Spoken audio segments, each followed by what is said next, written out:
Hello, good morning, everyone. I hope you are okay and doing well.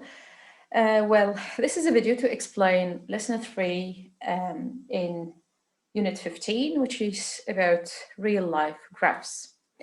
Well, graphs can tell stories. In fact, we use it to describe travels and journey. For example, this graph represents the journey that Kyoka got to go from her house to her friend's house. Okay, so this is the graph that represents a travel graph. On the x-axis or on the x-axis, the horizontal axis, this is for the time, right? For example, this is 0 minutes, 10 minutes, 20 minutes. Between brackets, you will see what is the unit that we are using, right? On the y-axis, you will see that this is what we use to represent the distance. So this is 1 kilometer, 2 kilometer, 3 kilometer, 4 kilometer, right? For example, if I would like to talk about this point, this is when Kyoka reached 4 kilometer in distance and 30 minutes in the travel, or this is for the time. As you see here, the travel graph contains 3 parts. So this is the first part, from her house to her friend's house. This is the time that she spent at her friend's house. And this is the time or the part where she goes home, right? So now we will try to answer some questions about this, this graph. Okay, for example, the first question, they will ask you to work out the time taken for the first part of the journey. For example, this is the first part of the journey, right? So I would like to talk about this first part, only this first part. So we are talking about this first part, and they are asking about the time. So to read the time, you just need to read when this first part ended, and it ended at this point here. And I can read the time, which is equal to 30 minutes. So I will read the arrival time and minus the start time. So the arrival time is 30 minutes. The starting time is 0 minutes. So 30 minus 0, which is equal to 30.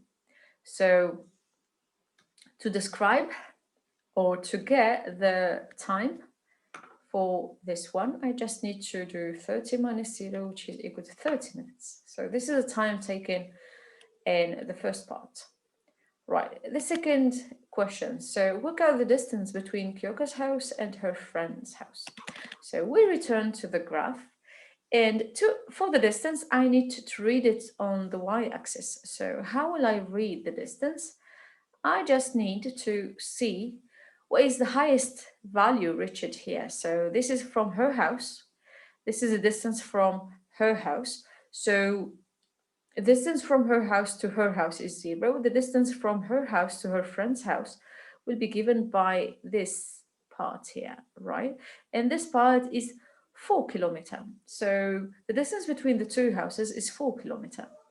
So to answer this question, I just need to say that the distance between the two houses is 4 kilometer, right? So always whenever they ask you about the distance or question related to the distance, you need to read the value from the y-axis.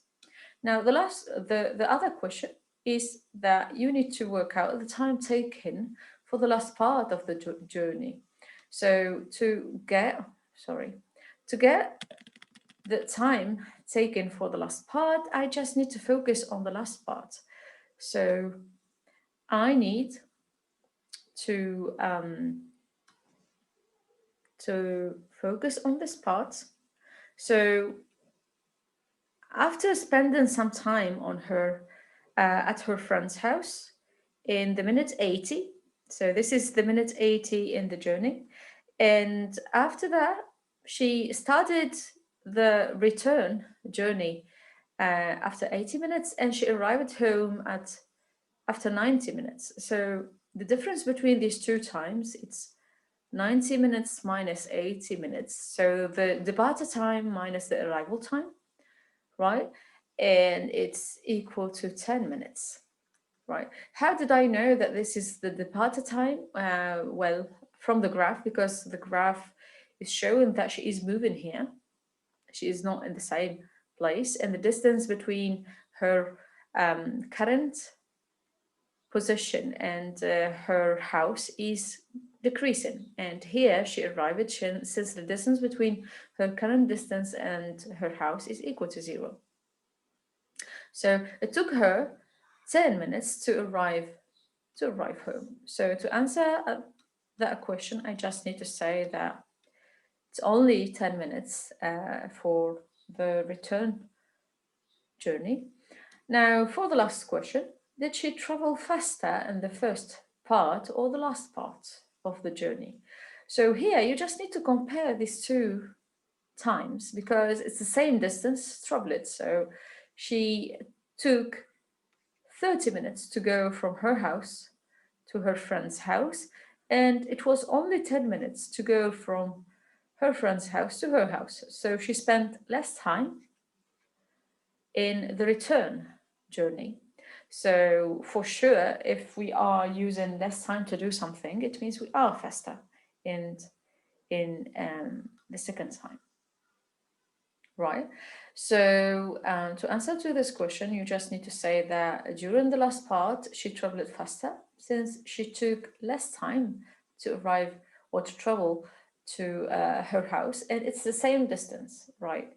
So 30 minutes to go and 10 minutes to arrive. So the second part or the third part, last part, she traveled faster. Okay.